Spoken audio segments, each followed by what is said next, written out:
Hello and welcome to Frankston City Libraries FrankTALK with Brooke McAlary. My name's Katie Jones and I'll be your host today.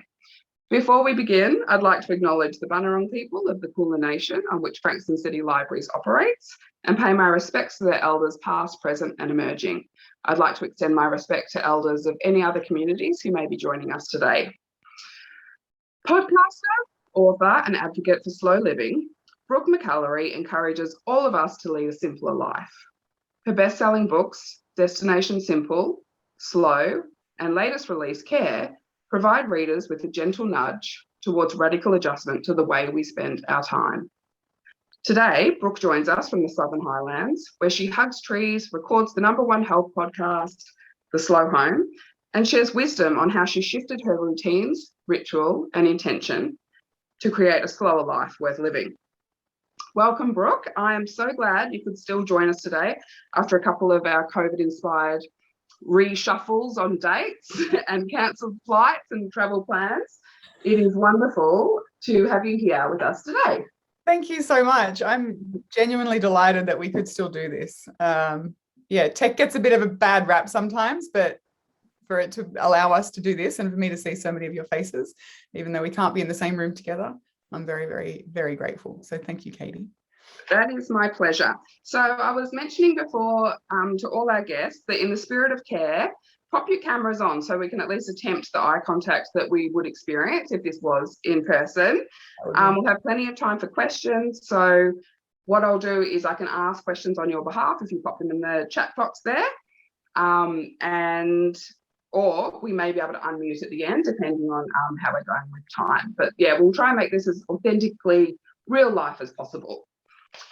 So, Brooke, should we just jump straight into the heavy questions that I wrote down as I read Care? Yes, please. Are you ready? I mean, slow did inspire me to write my eulogy, so we're not going to go as heavy as that. Okay. However, it's pretty intense. So, you describe a spectrum of caring on which one end sits self-care and on the other sits the big care of global issues and politics, etc. In a climate such as the pandemic, how do we find our balance for where to place our attention? Yeah, I think the first thing to do is sort of check in and see how you're feeling yourself in terms of care. I know that over the last 18 months, I've gone through periods of burnout where I felt like I didn't care, I couldn't care, and I liken it to being all cared out. All my care has been spent and I've got nothing left to give. And I think from the conversations I've had over the last few months of, since the book came out, I feel like that's a pretty common experience for all of us over the last 18 months for various reasons. So I think initially just checking in and seeing how you feel in terms of your capacity to care, in terms of how supported and connected you feel to yourself and to your loved ones and your community. And I think that gives us a really good indication of whether or not we've got any kind of balance between the two ends of care and then what's in the middle, which is really what I focus on a lot during the book, which is what I call small care. And they're those acts of care that can be self-focused, but they can also be other focused, and they leave us feeling, like I said, uplifted or connected or, in awe or grateful. Just they're usually really, really small, like tiny, insignificantly small sort of acts. And, if that idea of feeling cared for shoots a little pang into your belly, I think that's a good sign that maybe we need to start exploring small care a little more. That's beautiful. And do you read the news and that sort of thing? How do you keep your head in a place? We're trying to promote a book, so obviously, you have to be on social media or you have to be looking at website stats, and so you're on your computer, you're on tech, you're reading the news. How do you go back to the small care? How do you stay in that? Yeah, I first of all limit it. I'm a big believer in boundaries around tech because, again, the last 18 months, I think, have shown how, and even before that, Black Summer bushfires and the drought previous to that, there was just so much that we could immerse ourselves in an effort to feel like we were being good, informed citizens that left us feeling completely wrung out. So I think boundaries are really important. And I like to view technology as a tool rather than, a way of life. So when it comes to news and stuff at the moment, I really limit it. I've come to realize that I don't need to watch every press conference that our premier gives. I don't need to scroll through the live blogs on the website, on news websites multiple times a day. I can check in once and still get everything that I need. All the important stuff will make its way to me. I've yet to miss out on anything massive. And that has made an enormous difference, I think, to my mental health over the last 18 months, is learning what that boundary looks like. And then creating time in which I intentionally unplug from all of it. So if that means putting my phone in another room when I sit down and do some work, with pen and paper, the old school way, or, spending time with my kids, or going for a walk, or being outdoors for 10 minutes. It's like a constant intention to create space in which I'm not connected to the internet and to devices. Beautiful. I think we can all learn something from that. To just, not for myself, who's totally not addicted. And so I was reading about your time bending tools, and I'm particularly interested in hearing about, time bending tools during lockdown. And what are some simple ways to add novelty to Groundhog Day? Those shifts in the normal routine, that awe-inspiring, doing something new. How do we do that when often days look like we're on repeat at the moment? They do, and it's hard. Like, that's a hard thing to wake up to every day. So I guess for some context, the time bending tools that I talk about in the beginning of the book are in response to this feeling that we all have, I think, at times, that life speeds up as we get older. When you're a child, it takes forever for Christmas Day to come along. And then when it does, it's over. And then you've got another 360 days, 65 days to wait for next year's Christmas. And that just feels like an eternity. But as an adult, and I feel like every year, the older I get, I say things like, how is it already the end of August? Where did the time go? Oh, it's December already. And that's because our brains, as adults, our brains become kind of lazy in that when we do things over and over and over again in the same way, so now is a perfect example of that, we don't create memories of every experience that is very, very similar to the one that we did yesterday. So if we walk the same trails, if we have the exact same routine, if we listen to the same music, if we, do things in the same order, if we eat the same meals, our brains stop paying attention to those experiences. And then when we look back over the day, the week, the month, we don't remember them. So our perception of time feels condensed, but ways, a really simple way and an accessible way, particularly now, to arrest that shift towards, the condensing of time, is to pay attention to something new, or to do something that you've never done before and then pay attention to it. So, that can be as tiny as when you go for your daily 1 hour of exercise in your 5K radius, turn right outside your front door rather than left, and walk a slightly different route, or walk it backwards. It could be taking your dog for a walk, or playing in the yard at a different time of day and noticing how the sunlight is different. It could be, getting dressed up for your FaceTime call with your family. Anything, like literally anything different, tells our brains that there's something new to pay attention to here. So I'm going to record a memory of it, and therefore you're going to remember more of it. The memory will be richer, and you'll look back over that day or week or month and feel like there was more time and you did more with it. So really, it's just about putting a lens over your eye, of recognizing the times that we do new things and paying attention to them, because we do new things all the time. It's just that we're not necessarily tapped into them in a way that means we're aware of what we're doing.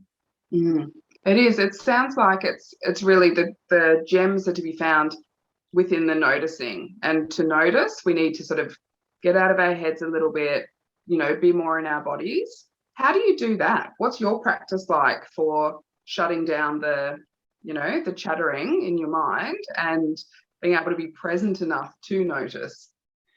Yeah, that's a really good question, because I think there's two parts to it. Like, we need to get used to the chatter. We need to get to know that voice, that inner voice, and I think the reason sometimes it gets so loud is because we very rarely give it a chance to be listened to. We're either in doing mode, like we're producing, we're working, we're schooling, we're cleaning, we're cooking, or we're in consuming mode, we're binging Netflix, we're listening to an audiobook or a podcast, we're reading. And they're both fine. And obviously we need to operate in both of those modes in order to be productive and, have a job and show up for our families. But there's this space in between of just being, and we're really not encouraged to, or not shown how to spend any time in that space of just being in our inner world and getting to know, our inner voice. So I think firstly, maybe creating a few more pockets of time during the day where you just be, with no obligation, no expectation, other than to notice what's going on. How do you feel in yourself? What's this voice saying? What's that chatter telling you need to do? What happens if you say, just give me 5 minutes, I'm just going to finish my tea in the sun? So really recognize how you respond firstly to that idea of just being, and you'll probably feel really uncomfortable. I think we all do, particularly when we first start to experiment with that. But then also just look for opportunities, again, like I was talking with time bending, to notice, anything. And I often talk about when I'm hanging out the clothes, I use that as an experiment or an experience in mindfulness. So sort of scroll through your 5 senses and ask yourself, what can I smell? You can smell the grass, you can smell, the cherry blossom across the road. What can I see? You can see the light filtering through and hitting the metal on the pegs, and you can see the tiny green buds on the tree above you. And even just something as simple and as it seems so insignificant and so basic as to be, entirely unhelpful, it is incredibly helpful in teaching us how to be, in ourselves. And then I think that that's sort of the whole premise of the book, really, is all the different ways in which we can access that experience of slowing down and slotting into a moment, and use it as an act of care. Yeah. Beautiful. And just thinking about the premise of the book and the layout of the book, because it's got the pillars of care within there, and then some sort of call to actions at the end of each chapter. How strategic was that when you were writing the book and designing it, or was that something that just came across, that just sort of developed quite organically? No, it was really intentional for a specific reason. So when I sat down to start writing the book, this was pre-Black Summer, pre-COVID. The book was really more focused on, I guess, an investigation into the self-care industry and how it has become this really commercialized entity that, because it's so often tied to stuff or purchases or, access or a certain level of physical health and ability, self-care kind of became inaccessible to the majority of us for lots of different reasons, which always frustrated me, because there is so many valuable and worthy ideas in the self-care movement. So that was one of when COVID hit, and I kind of had to completely rewrite the book. One of the things that stuck was this idea that everything I include, every like one of the 9 sort of pillars of small care, needed to have within it ideas and suggestions and exercises and approaches that are accessible to as many of us as possible. And one of the biggest reasons that we don't think that we have the capacity to care for ourselves or to show up in additional ways is because we don't think we've got time. And I completely understand that when life is completely chock-a-block full and we're trying to juggle 3 or 4 full-time roles at the moment, particularly, we really do feel like we don't have time. So that's the reason that each chapter ends with a list of suggestions. And the first kind of chunk of that list is, if you have 30 seconds, because I think everyone has 30 seconds throughout the day. And if we're able to approach that 30 seconds, even if it's 30 seconds before we get out of bed, or we take an extra 30 seconds when we are hanging the clothes out or washing the dishes, or, in between Zoom calls, or, when we close our laptop at the end of the day, to have that 30 seconds and to recognize that what you're doing with it is caring, shifts it. It's not just, I should do this thing because, I've been told that mindfulness is good for me. It's, I'm caring, like this is an act of care that I'm undertaking right now. And that makes it feel, again, more, far more significant than the time would necessarily suggest. And I think you've hit on something really important, especially during these times where, in Victoria, childcare is closed to a lot of us, and there's, homeschooling and working and looking after little people, and how, I think parents especially find it really difficult to spend time on themselves, not on themselves, but with themselves alone. And I loved, there was in the creativity, in the make chapter of the book, you were talking about crocheting, and then that, one of the ripple effects is that your children said, oh, can you teach me how to crochet as well? And I love, including the kids in our self-care. How do you reconcile that with yourself? I don't want to say mum guilt. I think it's really sexist, but, parent guilt of spending time on ourselves when there's little people around that need so much from us at the moment. How do you balance that? Or how do you tell yourself it's okay to spend time doing something for yourself? Yeah, I think for me, the process was first recognizing that as humans, we're really complex, and we have space in ourselves to hold two opposing truths at the same time. And I think getting our head around that is a bit of a process, and for me and for a lot of people, I think that those two opposing truths in the context of what you're talking about is I care deeply about my children and I want to be there for them, or I care deeply about my work or my role in the community, whatever that thing is.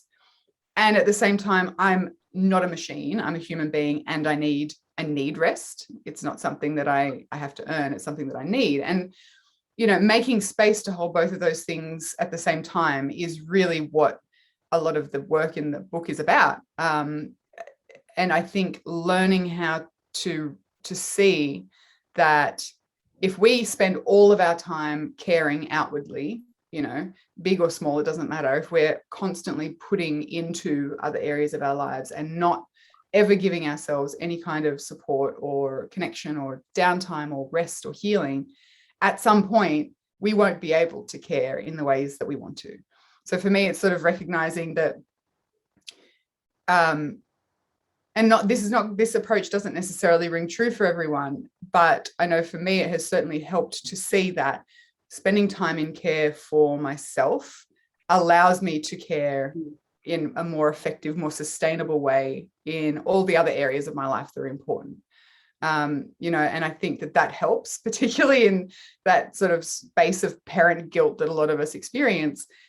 It helps to recognize that actually this is going to help me to show up with my family. But I also think that's part of the reason that the book is split in the way that it is, because I think we have this quite simplified version of what care looks like, and we think it's having a bath or giving ourselves a face mask or going for a walk or doing a yoga class, all wonderful, but care can actually be stopping for a moment at night when you're coming in the driveway and looking at the sky with your kids, looking at the stars. It can be making stuff. It can be, my family and I just did a bake-off this weekend. The four of us each cooked something. Like, that was an act of care. And it was also delicious. And we also get to share it with people, so it can kind of be so many different things. And it's reframing what that looks like too. What did you bake? What did you make? I made chocolate brownies, which were amazing. My daughter made a strawberry sponge cake. My son made Rocky Road, and my husband made lemon cheesecake. Oh my God, I'm coming to your house. That sounds amazing. I love that you all did desserts. You're like, we're done with bread. Bread was 2020. We're now under the dessert. 100%. And we have definitely already eaten some today. Good. So I created a bit of a reading list while reading Care, like the Brené Brown and a lot of sort of neurological, like psychology references as well that I wanted to look up. What's on your own reading list at the moment? I'm reading, believe it or not, a huge amount of middle grade fiction. I think I really, really, and this is probably another way to answer your question from earlier. I feel like immersing myself in those really well-told stories that are not as weighed down by adult stuff is a really nice way of opting out of the constant news cycle. And it feels very caring. You know, my inner child is very, very happy. That's what I'm doing. But it's also, the benefit is that I'm often reading the same books that my daughter is reading. So we get to, you know, share that and talk about it. Yeah, so my reading habits have certainly changed a lot over the last 18 months. That's really cool. That's actually one of the questions I jotted down about, you know, what did you love doing as a child that you've reintroduced now as an adult? I think that I must have been reading a section about play, and I wondered about your own experience. What have you carried through to adulthood in terms of playing now? Yeah, I play with my writing now. I'm actually writing and playing around with like kid stories and poetry and, you know, stuff that just, it feels like play to me. And that's something that I used to do as a kid. I was a prolific, angsty poet as a teen and a young, you know, a 12, 13-year-old. So I've come back to that, and it's just fun, you know, to do it with no expectation of ever sharing it, no expectation that it's going to be good, just to enjoy the process of it. But I've also rediscovered, I love it. I love tactile play. So, you know, making things. I took an online class of raffia basket weaving the other week, and that feels like play to me, because it is, you know, I get to use my hands, I get to manipulate materials, but it's also really simple, so I don't get stressed about it. You know, and anything that gets me out into the bush, walking around barefoot in the bush, getting muddy and dirty, that sort of stuff I think that really takes me back to when I was a little kid and would love playing with tactile, like dough and flour and water and that kind of stuff. That's right. I definitely have noticed my girls, since we've been at home more, the amount of potions, and it takes me back to my own childhood, the potions in the backyard of the poor neighbours. Their trees have been stripped along their fence line because all the flowers come off, go into pots. They're cooking all the time. So tell me, with your writing as a teenager, did you keep that? Do you have your journals? And is it very embarrassing when you read about it? Yes, it is very embarrassing. I didn't keep all of it, thank goodness, but I did keep enough of it to realize that I was just like neck deep in teen angst for a very long time.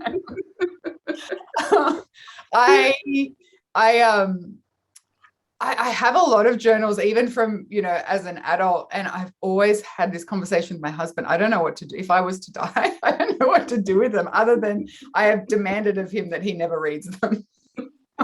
Which basically, I don't know why I've still got them, but at this point, you know, lining my bookshelf. You must keep them, and you must share them with your daughter when she's old enough. It would probably be quite helpful, actually.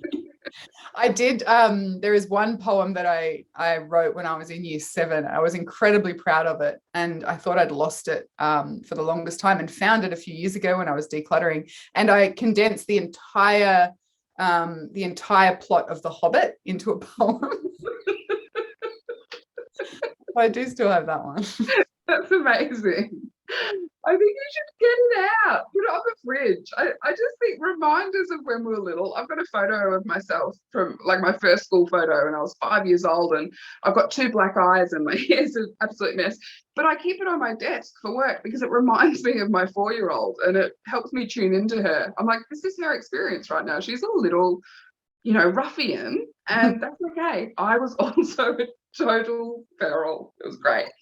I do think that anything, you're right, like anything that allows us, and particularly I'm thinking of this as a parent, but I think it applies to all of us as adults, anything that takes us back to like the reality of what life was like when we were kids. And you know, that the mystery of magical thinking and how anything could be wondrous if you know, you gave it half a minute. Like that's something that we still do have the capacity for, we just don't practice it, you know. So I think that anything that can get us to tap into that sense of childlike joy and adventure and wonder is amazing. Like we've got a blanket fort in our living room at the moment, and it's driving me mad, but it's also brilliant because, you know, the kids go in there and read, and I remember that myself. So yeah, I think you're onto something there. And tell me, Brooke, what are you working on at the moment? Uh, No pressure, but what are you working on?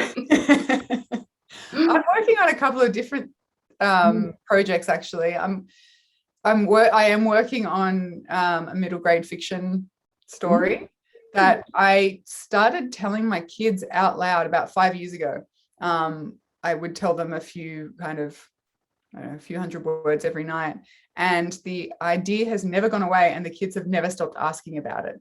So I feel like there's something there, and for the first time in years, I really feel like I've tapped into my creativity. And interestingly, I think care was the catalyst for that, because I spent a lot of time exploring what, you know, creativity can do for us, and what like the benefits are to us personally, which I guess probably encouraged me to explore different ways of being creative and playing as well. But also writing poetry as part of the book, as part of care. I never, ever thought that I would publish any poetry that I've ever written. So, you know, that kind of was the impetus, I think, to start trying more creative writing and fiction writing, because it didn't kill me. So yes, it's out there in the world. Exactly. People have read it. That's right. I try not to think too much about it, but yes. And so what's that process like, writing fiction versus, you know, what's that, you know, tapping into that type of creativity versus sort of the indwelling that would have happened during care and slow? Is it a different writing process? Yeah, I spent a long time being afraid of writing fiction, because I didn't know how, and I just knew how to show up to the page writing about my life, or, you know, digging into these ideas that like these nonfiction sort of ideas. And it turns out that I think I might have had it wrong, and I think that nonfiction is much harder. So there's a real joy, and, you know, with writing nonfiction, obviously you can't just go and claim whatever you want. You need to research it and have things to refer back to, and you know, resources and that sort of stuff. With fiction, I'm writing kind of a fantasy bent. I can just make it up. It's delightful. So yeah, I have really enjoyed that. I enjoy the process too. I write longhand, like pen and paper. Everything I write, I always write by hand. And I feel like that allows me to tap into a different mode of creativity before I then transcribe it onto the computer. And yeah, I don't want to jinx it, but it's going well, and I'm enjoying it. Good. Are you reading bits to your kids as you write, or are you going to wait? Are they going to be your first reader of first draft? They will probably be my first readers, but I have been reading little bits out as I go. I'm being quite protective of it, because you know, I don't want to put too much out there and then not get the response that I was hoping for. And yeah, but I feel like it's a very helpful group of people to be living with when I'm writing middle grade fiction. That's so cool. I love it. I know kids, they can be very critical. they're not very kind, but that's also, you know, that's real. That's what the readers will be like. So any advice they can give is probably quite valid. That's right. Yeah, give it to me now. Yeah, exactly. So guys, we're at 1:30 now. So if you'd like to, I reckon we can risk you in the audience, if you'd like to press unmute and ask Brooke a question, then let's try it. Shall we? Does anyone have a question they'd like to ask in real life?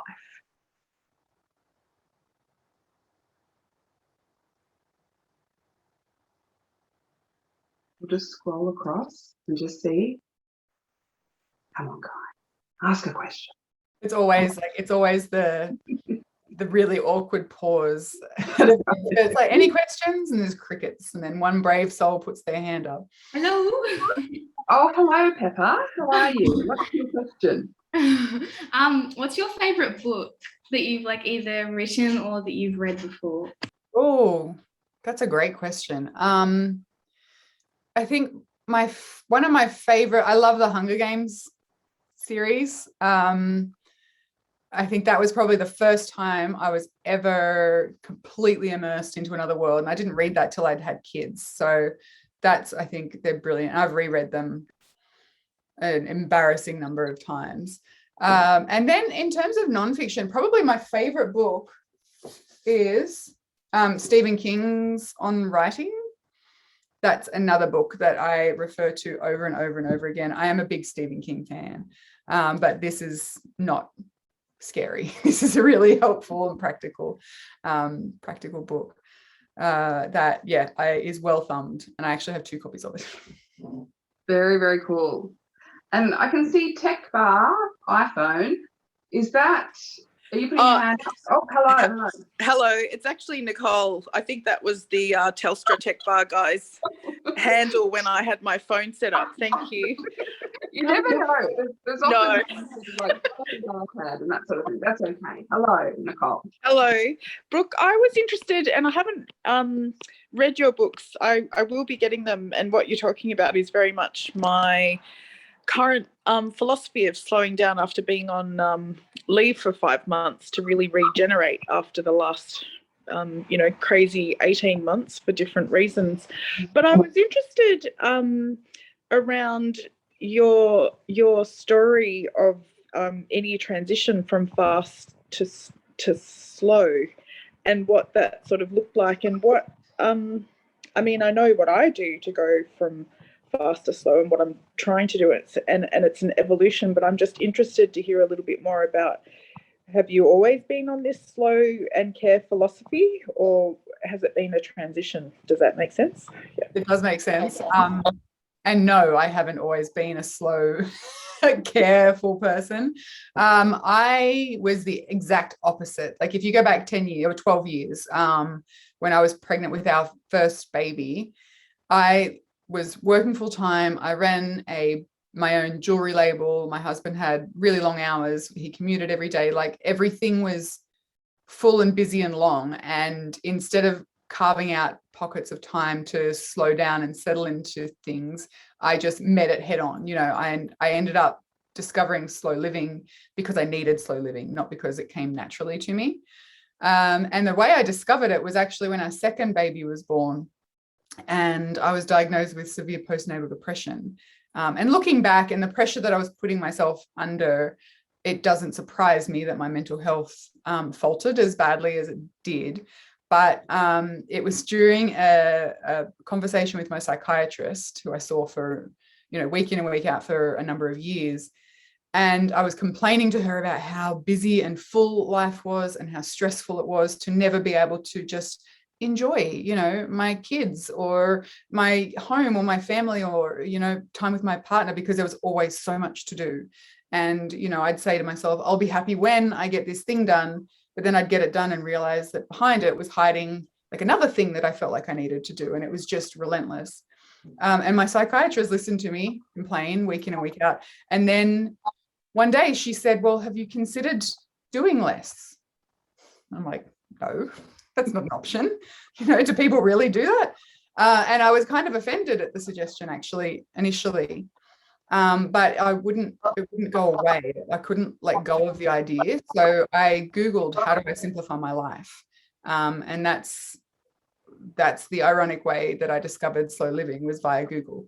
And I think mentally my headspace was so, my mental health was so poor that I couldn't do a lot of the internal work, that values work and figuring out what was, my core priorities in life and how to bring them to the center. But what I could do was sort of start to simplify my physical environment. And that's how I started. Yes. So I started decluttering. And that over time, what I found that gave me was a little bit of buffer.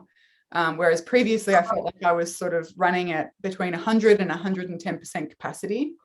And by gradually getting rid of some of the excess stuff and freeing up a little bit of space, and it allowed me to create a bit of buffer. So maybe I was operating at 80%, and when things inevitably went wrong, rather than exploding, I could expand into that sort of space. Yeah. And that was really the beginning of Yeah, changing the way I did things. Thanks for sharing. It's wonderful. Oh no, it's a Isn't- great question. Google's pretty amazing for those reflective questions? I find myself doing that too. Thank you. No, you're welcome. Thank you. Now, Brooke, I just wanted to say thank you for writing slow in the first place. I haven't actually read Care yet. I had to give my copy to Katie. But I love it. Thank you. My chiropractor actually introduced me to the book, and I was able to enjoy slow on audiobook. And can I say it actually inspired me to start cleaning out my garage. So, Awesome.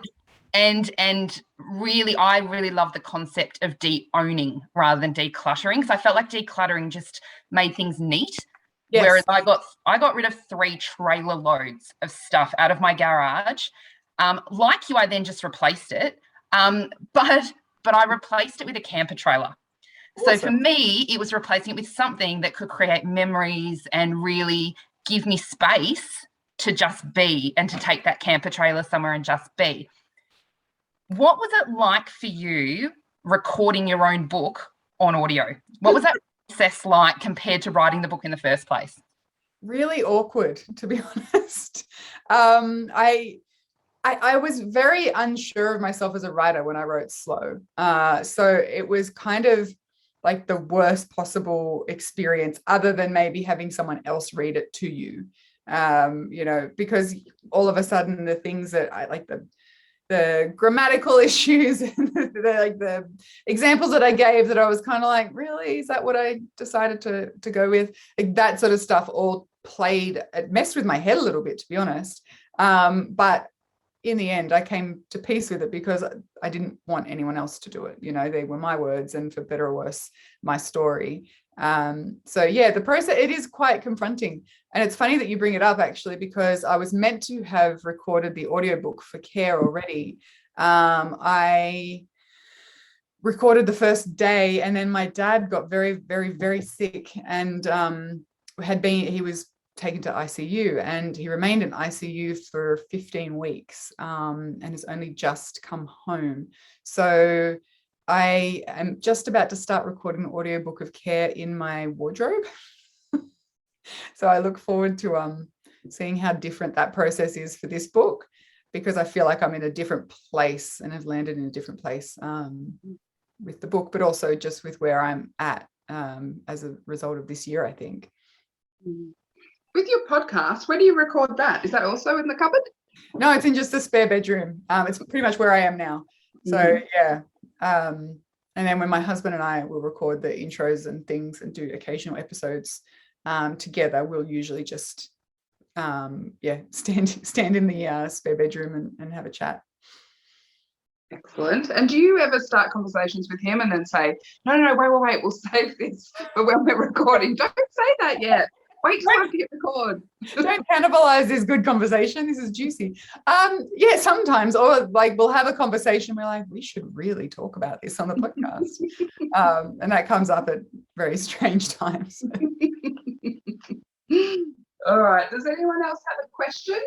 Feel free to take yourself off mute, or if you want to raise your hand, I can take you off mute. Hi, Brooke. I've got a question for you just about Care. You'd mentioned that what was published was vastly different from what you, I guess, intended to set out to write based on COVID. I'm keen to understand what it would have looked like if COVID hadn't have happened, and I guess, yeah, if there's any sort of plans or ideas from that you would like to share, or if there's sort of other opportunities down the track that you would like to see some of those things that you weren't able to cover? Yeah, that's a really good question. I think there are a lot of the 9 core pillars that ended up in Care of, what small care can look like, and their connection, kindness, awe, nature making, movement, play, rest, and healing. I think probably about 50% of those were going to be in the book in some form, but seen through a completely different lens. You know, so the movement chapter, for example, I had planned to kind of look at how wellness and self-care has adopted a particular kind of physical activity, and as a result, you know, a particular kind of physique and what wellness looks like, and it's all very exclusive and inaccessible to the vast majority of us.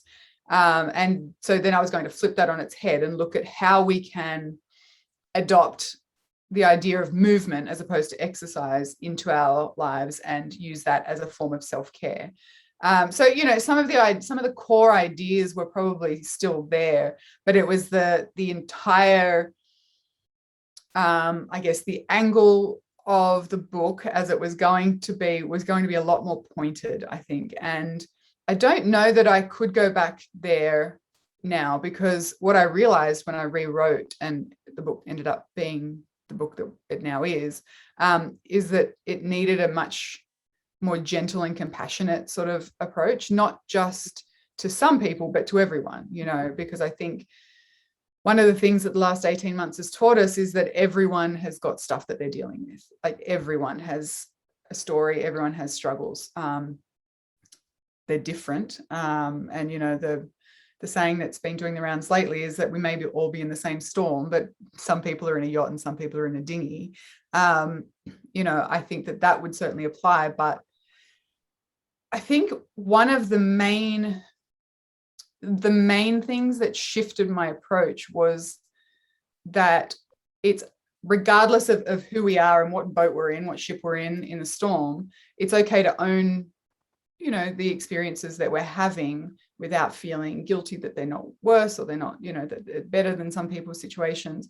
Because I think that this idea of kind of like the toxic positivity of the self-help, self-care movement is really damaging. It makes people feel like they're not allowed to be struggling, they're not allowed to, you know, be doing it tough.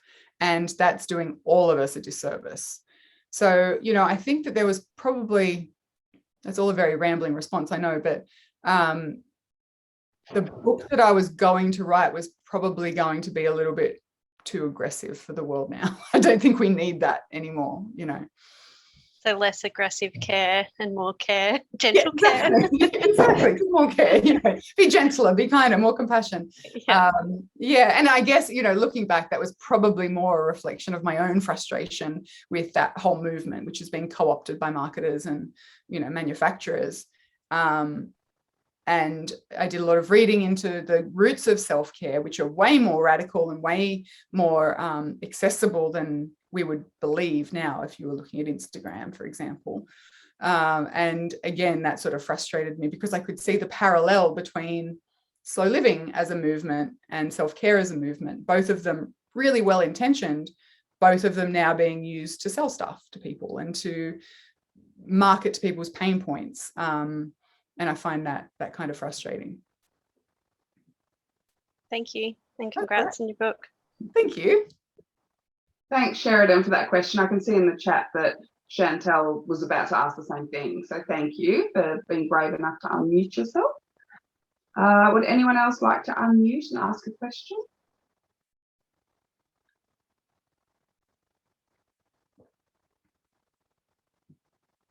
Go on, have a go. You may as well. Sometimes I feel like I'm like an auctioneer. Oh, Jasmine, I can see you've unmuted. Hello. Hi, Brooke. I have slowed down my life a lot, actually, thanks to your podcast I've been listening to for a long time, which has really inspired me. And I've recently cut down to part-time work, which is amazing, and making time for hobbies and things. I wondered, how do you go, like, dealing with some of the attitudes of people around you who might not agree with slowing down? How do you deal with that? Yeah, it's a juicy question. It's a really juicy question, because I think what I've realized is that usually any resistance that people have, or any like aggression or defensiveness that people have when you talk about slowing down is very rarely got anything to do with us, you know. And I think that so often people project their own stuff onto us because that's a way of not having to process it personally, you know. So the way that I have always tried with varying degrees of success to deal with that is to just do what I need to do in order to feel like I'm, you know, slowing down for the reasons that are important to me. So first part, I guess, of that is working out why you want to slow down. Like, what's your personal reason, whether it's mental health or relationships or spending time, you know, working in the community, whatever it is that you want to gain by slowing down and letting go. Like, using that as your touchstone really helps when you come up against that resistance and that defensiveness from people, because you're not doing it for any reason other than this is the thing that I'm gaining, you know, this is why I want to do it. And that becomes like a foundation on which you can build further sort of changes. But the other thing I think that I have come to realize is that no matter how many times we talk about it with people, no matter how many you know, conversations or podcasts we swing their way or books we recommend, they will not arrive at a place of wanting to change because of that. They will arrive when or if they're ready. And what I found is that people often become really interested and more engaged with the ideas of slowing down, simplifying, when they can see the benefits that you're experiencing. Like, that's probably the most, I guess, the most persuasive thing you can do is just go about making changes, simple changes, and enjoying the benefits. And people get really curious. They're like, you know, where did this come from? Or this is new, or, you know, tell me about this process, or, and I think that that's probably the most powerful way we can encourage people, is by just role modeling, you know, the benefits that we're experiencing. And it's slower, of course, but I think it's also a much more sustainable way of impacting the people around us and affecting change, like in the culture of our family, for example, or our workplace. It might take a little longer, but usually it's got a lot more depth to it, rather than kind of you know, hitting people over the head with the ideas. The other thing that I do like doing, though, and it depends on who you have in mind, is it works. I found it's worked with my kids, and to a certain extent my husband, is like the idea of experimentation as well. Be like, well, what would happen if we all did this for a month, you know? Or what would happen if, or who do you think would you know, create the least amount of plastic waste if we kept it all like separately, you know, like that kind of stuff. And just really encourage almost like a curious playfulness around some of the changes too. And that removes some of the, I'm quite an earnest person, so that maybe is just a reflection of me, but yeah, that removes some of the heaviness that I sometimes could bring to those conversations. Yeah, thanks, Brooke. I think maybe for me, I sometimes feel like I need to justify everything, but we don't necessarily have to. And I think, yeah, modeling, you know, that what we're doing is working for us is powerful. Yeah. I do think, though, that you're right. Like, we certainly carry that idea around, that I have to justify why I'm reducing my work hours, or I have to justify why I'm saying no to this event. And that's, I think, because we're just so we're so engrossed in the capitalist like way of our value comes from our productivity. So to rest is like, that's not something we are encouraged to do, because you're not productive, you're not efficient when you're resting. Like, the irony is that you can't actually be productive or efficient if you don't rest, but that bit gets left out of the conversation. So, you know, I think learning how to value your own rest, your own health, your own sense of care is a really good way of pushing back on that too. Thanks, Brooke. Thank you. That was a great question, Jasmine. I think that, yeah, a lot of us probably struggle with that same idea, and it's really yeah, it's really just about knowing what you can control, and you can't control anyone else's reactions and that sort of thing. You can only control, yeah, your feelings about what you're doing, and you're the only one that you have to answer to. Really? Yeah. Truly. Yeah. I mean, if the last sort of 2 years has taught us anything, it's that virtually nothing is set in stone. Like even the things that we thought were certainties are not. And I think that's been really scary for a lot of us. Like it shakes the ego to recognize that the vast majority of things we thought we were in control of, we are not in control of. And I think it's also an invitation to recognize, like, well, what am I in control of? And as you said, Katie, like, you're in control of your choices, your reactions, and how you respond to those things, all of which is not necessarily easy, but it's almost, it's almost comforting to recognize that, like, this is something that I'm in control of, what I'm doing with my energy and my time. And the ripple effects of that are not in my control, and they're not necessarily things that I can see with my own 2 eyes, but they're just as valuable as anything else, and I think that's probably like the big underlying idea of the book that I hope comes into play over time, is that ripple effect of, like, you toss a pebble in a pond and it creates, you see the little splash, but then it creates these ripples that go way, way, way further than you would have thought possible when you toss the pebble in the pond. And like kindness is like that, or waving to a neighbor, or, like I said, spending a minute walking around your backyard with no shoes on, like all of those things, they seem so tiny, but the ripple effects of them are potentially enormous. It's just that we don't necessarily benefit from seeing them, in a quantifiable way, but it doesn't mean they're not there. I'm just having a look in the chat from Melissa. Melissa says, thank you, Brooke. If you could give us all one piece of advice to improve our lives, what would it be?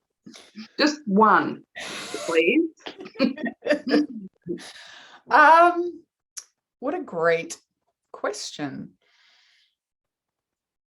I would say take some time every day to experience awe, that goosebumpy kind of feeling that you get when something shifts your perspective of your place in the world. So it can be big, like nature, or, the Grand Canyon or Uluru or something like that, or it can be really small, like our own heartbeat and how steady it is and how it's what sustains us. Just finding 30 seconds every day to experience something awe-inspiring is not only a really powerful thing to do for ourselves, just in terms of a moment of rest, a moment of just being, a moment of noticing, but the benefits, like the scientifically proven benefits of awe, read like a laundry list of all of the things that I feel like we need globally more of. It improves general life satisfaction and sense of contentment. It makes people more patient. It makes people feel like we're more connected as a whole, of humanity. But it also means that we're much more likely to be generous, and it expands our perception of time. So you feel like you actually have more time if you're someone who experiences awe every day. So I think that, if we all got just like a little smidgen of an improvement in all of those areas in our life from 30 seconds of awe, that would make things vastly different, I think. Beautiful. What a great answer. That's lovely. Melissa's saying thank you, and there's a couple of thank yous in the chat as well, and definitely Nicole's finding some resonance in our earlier convo about trusting ourselves and self-confidence and self-worth, and trust our own life decisions and be okay with other people having different philosophies and judgments. Yes. So Brooke, tell us, just before we finish up, tell us where we can find you on socials and website, etc. So I'm Brooke McAlary on Instagram. Instagram is really the only social media I use because it gives me the least amount of anxiety. And you can find me on my website, which is slowyourhome.com. And that's where the podcast lives, and I blog occasionally. And you can get in touch there as well. Beautiful. You did a great blog piece on that imposter syndrome that I think people would really resonate with as well. Yes. Yeah, that was one of the most recent ones. We do a podcast episode at the end of every season where we answer listener questions, and a friend of mine asked about imposter syndrome. Man, it's a juicy topic. It really is. And tell us, where can we purchase your books from? So you can purchase at any independent bookshop. Booktopia has it, Amazon has it, and I also am selling signed copies, personalized signed copies on my website too, if that's something that you're interested in. Wonderful. And of course, you can always reserve it to borrow a variety of books in different formats. So slow in audiobook form, as well as the physical books. And Frankston City Libraries are open to click and collect at the moment. If you are in that radius of whatever it is at the moment, I think it's 5 kilometres. But I'm not encouraging you to leave your home. Make your own choices. But yeah, we are open for click and collect. So feel free to reserve Brooke's books and come and collect them. Thank you so much, Brooke, for joining us today. That was wonderful to chat with you. Very much looking forward to seeing what comes next for you. And thanks again for joining us. Pleasure. Thank you all. Katie, it was awesome. And thank you all for your questions and for being here. It was wonderful. Beautiful. We'll see you soon. Take care. You too. Stay safe. See you later. Bye. Thanks, Brooke. You're welcome.